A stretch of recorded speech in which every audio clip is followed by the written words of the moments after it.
Hi, I'm Vibha, and today we're going to look back into Titan prehistory for the Chatterbox podcast of Titan. It's named after me, the Chatterbox. And I'm here with Dwarki, who will say a few words to kick us off. Thank you, Vibha. My name is Dwarkanath.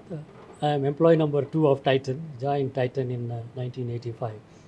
In reality, people like Vibha and then Bhaskar Bird, their employee number is 000 actually, because they started working on Titan project when they were associated with Tata Press. That's way back in 1984. But when the Titan office started in 1985 in Bangalore, I was one of the first ones to join, and I'm really proud of that. I took possession of the empty land for the factory at Hosur. So, initially, uh, the government would not allow the Tatas into watches because it was reserved for the government sector. That's Correct, when you were, correct. taking HMT to new heights. And then finally the government said yes. But then they said you can make watches as long as they are 75% mechanical wind up Correct, watches. correct. So that was, we were not going to do that. So that was another 2 years of, going after the government and so on and asking them, begging them. Finally, once they opened us to quartz watches, we were ready to go. Yeah, I remember that very well because I was still associated with Titan in some form or the other. In fact, that letter from Directorate General of Technical Development, they call it as branding. They said that you need not stick to 80% mechanical and 20% quartz and all that. You can make whatever you want. I brought that letter to our meeting at West End, if you remember, and all through the night, Mr. Desai thought about it, and then we had not decided anything in the meeting. And next day morning, we were all very curious, and he said, "Yes, we will make only quartz. We have to be contemporary, we have to be futuristic, and we won't do mechanical watches." That's a historic decision, I think. Yes, yes. And also not to get pulled into doing 80% just to bide the time. That would have been disastrous. And I think he was a very, very wise man ahead of his time. Yeah, exactly. We started by putting together a grid on square watches, round Round watches, gold watches, watches, right? steel watches, men, women, Bicolor, bicolor. So we made a grid and we pretty much made it up because other than HMT, which basically made the Sona watch many times over, other than HMT, there was only the smuggled market. correct, correct. So we used to go around looking at the smuggled market and so on. So anyway, we put this grid together. The funny part is, 2 years later, that grid got published in Economic Times, Wow. and it said industry sources, and we had literally made it up. We had pulled it out of thin air. Yeah, but we used to go to Basel a lot for design inspiration. Yeah, yeah. But before that, what happened, because I had worked with a lot of Hong Kong suppliers who make cases, dials, hands, and all that.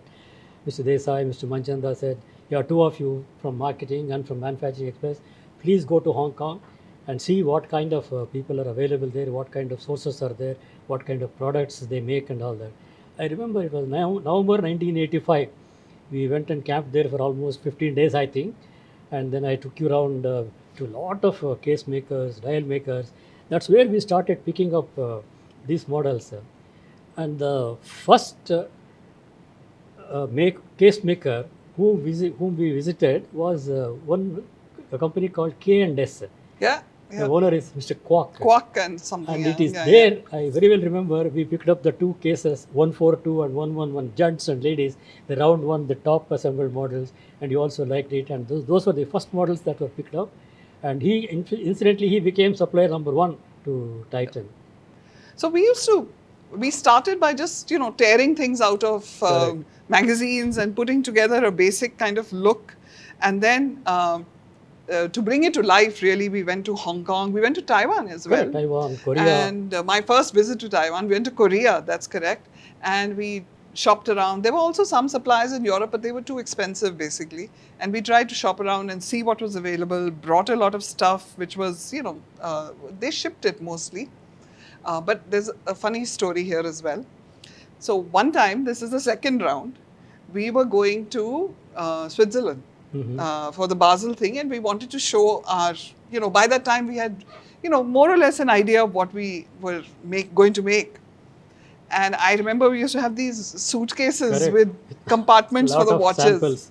And so I remember going to the Delhi Customs. customs, Bombay It's a customs, nightmare. and telling them this. I said, I want to declare. They opened, they looked at me. They were, in those days, Hindi films, the main villains were watch smugglers, And here we were taking. So I said, no, we're taking it out of the country. We just want you to certify it so that we can bring it back in. But they were all, basically, there was a lot of disbelief Correct. that we could do it. There was a lot of disbelief that the Tatas could do something which was consumer relevant. They did not have a big history till then. And that, what do you know? But we proved them wrong. And do you remember? We collected a lot of samples from Hong Kong, Taiwan, Korea, and all that. We put them together. We put them into dummy cases, dummy dial, dummy hands with straps, and we made a display in West End Hotel. In fact, I have a photograph of that. I will share it. Okay, on those thermocol pieces. Exactly. So sometimes they wouldn't fit, so we would just pin them like Pin them. butterflies And then, on the thermocol. We had invited several VIPs, including the general manager of West End Hotel, Mr. Karambaya. Karambaya, yeah. And then Mr. Gore was there, and people like that. They would. We had requested them to take a look at all these models and what they felt about it, and give their opinion and things like that. I think that's how I think our first collection. Yes, we came did a into lot of existence. iteration, and Yeah. I remember my friend who was an investment banker came to this West End thing, and he told me, I did not believe after seeing that it would ever work, because it was all sort of disaggregated. You had to use your imagination to Correct. see what it would look like if you put it all together. At that time, we had no advertising agency either. Correct. That Correct. also came later. Correct. And once they saw our range of watches, they were so struck by it that they just played Xerxes' favorite tune from Mozart to just pictures of the watches, one after the other, and that ad is still remembered by everyone. I think that's when it was called as International Collection of Watches. That's right. There was no need to extol its virtues because pratyaksh tha, no praman. The advertisement said it all. And other than the watches, you remember the case. So, sorry, I know that you have long. HMT watches used to lie like the whole way of merchandising watches was Flat. literally coffin looking thing.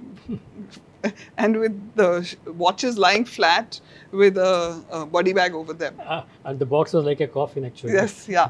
So what we did was we lifted it out of that.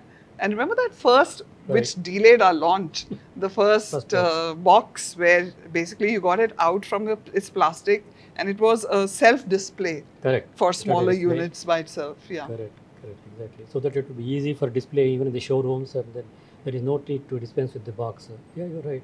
Plus, as you rightly pointed out, the HMT watches were little flat. Yeah. Whereas in our case, Mr. Desai was particular that it should hug the wrist, and then he was very particular. So many things we learned from him, and he was so critical about color. In HMT days, we had only 3 colors: black, white, and yellow, dark yellow, and light yellow. That's all. The first time I heard of Pantone tone color reference is from Mr. Desai. And he would look at each dial so carefully, matching of that dial color with the case and the reflection on the side of the case. He would watch that. He would go near a window, see the reflection, whether the curvature is proper and things like that. Amazing. Yeah, attention to detail was amazing. Once he came to our, when the watch plant was under construction, the assembly hall was under construction, and there was a big window pane. The window pane had little waviness. It had nothing to do with function. But Mr. Desai was very particular. Please change this window pane. And he was so critical. We learnt a lot from him. And thanks for reminding me. Shout out to B.N. Yalamali, who was the better part of my art duo. Right. He was the person who had the job of putting things together from pictures into making sure they all fit each other. And he was a man of very few words. And now, of course, he's a prolific writer. So, good shout out to him as well. And then we had the Sona, Sona Towers office. And our first showroom You remember we had that, Safina even Plaza. the Safina Plaza. Yes, that's right. Even there, the way we displayed it Correct. was modular, but very easy to look at. Correct. And displayed range wise, we had so many ranges. You remember Yes, we Royal was fast all track, gold, fast track, classic, classic, exacta. exacta. uh, We just made this stuff up. Even Titan was made up from Tamil Nadu Industries and Tatas. So, yeah, it in fact, literally. later on for Titan, I came out with an acronym: Total Integrated Thinking and Action. Now that is Titan. And I remember back in the day, there was Anil Manchanda, Correct. Bhaskar, Mr. Desai, Mr. Ramdas. and myself. Mr. Ramdas was at that time still with the press. Then Okay. from this team of four, we expanded. We Correct. got Mr. Ramdas and we got Ronnie involved Ronnie. as well.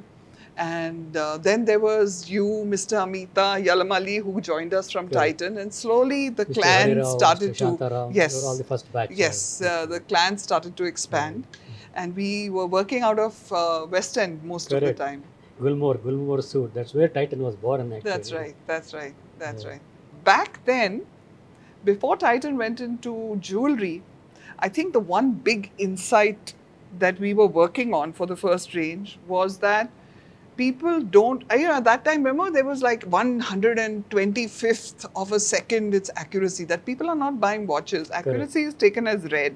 Right. People are buying watches as pieces of jewelry. Correct. And I remember by the time I left, Xerxes was already looking at using the tooling for the straps Right. as a form of jewelry. And then, of course, that went into full-on jewelry and he never looked back.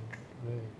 When we were starting up, one of the things that I remember Xerxes kept saying is, when we cross 100 crores, we'll have a party. When we'll cross 100 crores, we'll do a dinner.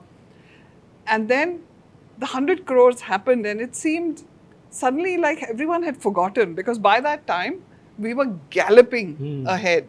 I remember the full page ad, Safina Plaza. People were mobbing the place. There's no denying that the market was thirsty for a fashionable watch Correct. that you could rely on. That's when I coined PPPP. Okay. Personal possession that promotes personality. So Titan did that. So, we did some very early market research. I remember basically we did a usage and attitude study, more around what people's attitudes towards watches are, what role it plays in their lives, how they go about the process of purchase and so on. What we did not do was to say, okay, can you choose between model A and model Y? Because that is asking too much of customers. And so, yes, it was a bit of a risk on, even if we had asked them, it would still have been a risk on how much to produce of which. But, subsequent to that, we got into a lot of research. But mostly, you don't ask customers to project what they want from what they haven't seen. Yeah, that reminds me. You want to talk about the non-traditional outlets that Titan started, not going to real watch dealers in the beginning. Right. So there were two kinds of watch dealers in India at that time. There was the HMT dealer who thought that they had found that place in the sitar and didn't need to move their fingers anymore. And that they're permanent. Just that one tune is enough. The other was the smuggled watch sellers. And across Fort and Fountain, there were lots and lots of them. That was a good place to go to look at what people are buying. But they were not good people you wanted to work with. So we literally had to do non-traditional outlets, as we call them, and create a whole distribution stream with its proximity more to fashion than to, devices. I think that is one of the critical success factors. That's right. Yeah. In fact, whenever I conducted an induction program for the new entrants, I always used to say this. If you want to know the value of 1 second, ask PT Usha, who missed the gold, I think bronze medal by whiskers, 0.1 second. If you want to know the value of a minute, ask somebody who is waiting outside the toilet door and waiting for the door to open. If you want to know the value of a month, ask a woman who has delivered a premature baby at 8 months. If you want to know the value of 1 year, ask a student who has failed and is sitting at home for 1 year. If you want to know the value of Titan, ask somebody who has worked in Titan for 5 years, resigned, went elsewhere, worked there for 6 months, and has come back to Titan. Ask them; they will tell you the values of Titan. As I said, it is just integration, and it's a people's company. In fact, it is people first company. In fact, Titan had a program called People First. The people first was done first, and then subsequently it was after that customer. So that is the kind of importance that Titan gave to people. It took care of people, and then people felt that it is one family. And the kind of meetings that we had, kind of cultural programs that we had, etc. Basically, it is all bringing people together, and creating that oneness. I think that is Titan. When you joined Titan, or rather when you formed Titan, what came to your mind? Can you tell me in 3 words? Yes, I'd say Titan was stylish, innovative, and can do. I think these 3 words, well, although the last is 2 words, but I think that was it really. Yeah, I totally agree with you. I think one of the most remarkable things I found was that when we were in the beginning, there were actually 2 cultures. There was the Tata culture and far more design forward, and then there was the HMT Correct. culture, Correct. far more precision, doing things with detail and so on. And I think between Mr. Amita and Xerxes, I think they were able to manage these two and the integration so well that in fact there was never any partisanship around that as well. I think everyone just got on with the job and were gung ho. And kudos to both of them, because for Mr. Amita it was an adventure, Right. and for Xerxes it was a way of adjusting as well. Yeah, I totally agree with you, because HMT, public sector, lot of formalities, lot of procedures, and if you want to buy something, there was a lot of justification to be given, and then it has to be approved at several levels and things like that. When I joined Titan, it's a total transformation. It's all about trust. Titan means trust. Tata stands for that. The acronym that I have for Tata is trust, and trust all the way. The same thing was there in Titan too. And when we had to purchase equipments, Mr. Desai Manchanda would ask, who is your best equipment supplier? So and so. Which is the best equipment? Just go and buy. Pick up the phone, call, place the order. Over. Look at the amount of trust the senior people had on us. Unbelievable. Unbelievable. And I remember someone took this dictum really far and bought a bunch of spare parts in his briefcase and brought it here. And then we had to scramble to the customs department and declare it post facto.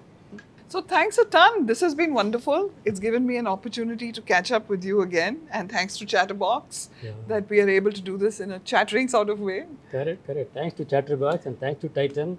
Took us back to 1985, and we had great fun. It was great working for Titan. And we are really proud. If you look at where Titan stands today, it's amazing, wonderful.